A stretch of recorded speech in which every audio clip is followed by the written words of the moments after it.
Hey guys, it's SGT Nickel here again with my Marlin XL7. This is one of my hunting rifles. I consider it my sniper rifle just because of the way it looks and the way I've set it up. And I can take pretty good shots with it. But however, I did buy it for big game hunting when I get into that. It's got a polymer stock on it. I've added the bipod, the sling, and the scope to it. It's a bolt action. It has a built-in magazine that holds 4 rounds. It does not have a detachable magazine, so the firearm needs to be unloaded when you're transporting it. The way I like to transport it is without having the action open, and when you close the case, it's hard on this. You just push this little thing here, and that lets you take the bolt right out, and then you just transport it that way, and then the action's open. This is for Canada. I don't know what laws are in the States, but in Canada your action needs to be open, so the best thing to do is just take the bolt right out, and you can transport it like that, or you can lock this up away, and then you don't need a trigger lock on here at all, and that's always an option. But or you can have a trigger lock on here, you can have this locked away, or you can have a trigger lock on it and have the bolt just sitting here in the case, if you're going to be carrying it with so-called ammo. So anyway, those just some ideas of ways to carry it legally in Canada. Yeah, I mean, there's not too much to this rifle. It's extremely simple. You can check out the inside the barrel or the breech just by pulling the bolt out and looking right down the barrel. Pretty safe. You don't have to shine a light into the breech and then look down the barrel from the muzzle, which sometimes with certain firearms it's really the only way to check it. So, or I guess you could always stick a ramrod down too. It's always an option. But I like to actually inspect the rifling and look at it, make sure it's not getting damaged or anything like that. So, yeah, like I said, there's not too much to this. This is all seems to be one piece. I'm sure it does come apart, but I'm not going to fiddle with it until I find the manual to it, just because. And yeah, it's really simple to put back in. Just slides into place. When you close it, your hammer's primed, your safety's on.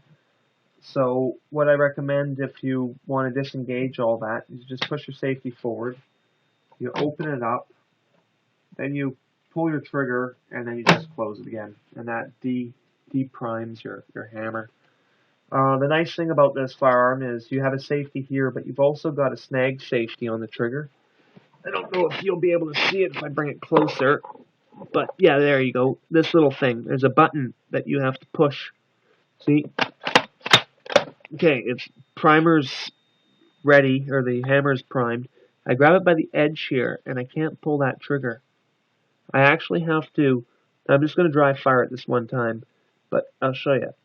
You see, the safety has to actually come in until it actually clicks. So it's a really nice feature. I mean, still a branch could still get in there and pull it, but something surface grabbing, just like that, it's a little safer. I do like that. If you're walking through the bushes and you've got a loaded firearm, just makes it safer. But what I recommend when you're walking through the bushes with a loaded firearm is you just cup your hand over your trigger guard, and you go through your dense bush like this, and it just protects the trigger guard from getting snagged by anything. So you cup it on both sides, but your finger's not in there. See, just cups over it, and that way it's very safe to walk around with a loaded firearm. Still, I recommend have your safety on, but just in case, your trigger will not snag on anything if you walk like this. So yeah, you can even tuck those in, and then just for the hell of it. You gotta watch out not get pinched when you're shooting those things back. I've done it a few times. But anyway, just some little tips. So it's real simple. The basic way to load it is you just open this back, and I'm going to push 4 rounds in. Now legal hunting law states 3, so maybe I'd even put 3 in. When you put these in, you want to make sure that when this one goes into the magazine, that this one doesn't go down on top, because you can get sometimes this shell blocking. These actually don't seem too bad. They don't catch. I know the 303s, they always catch. You really got to be careful how you load these in. And actually, it looks like with the 270, I'm just learning this now, actually, it looks like you won't get shell block, which is handy. So I put 3 in, and just to show I can put 4, I will slap one more down on top. So there's 4, fully loaded. Now, when you close this, what's going to happen is I'm going to feed around in there. What you can also do, if you're out hunting, is you push down on this and you close your bolt over top of it, so there's nothing in the chamber, and then just keep your safety on. Now you're walking with basically a loaded gun, but the chamber is empty. That's known as coach carry.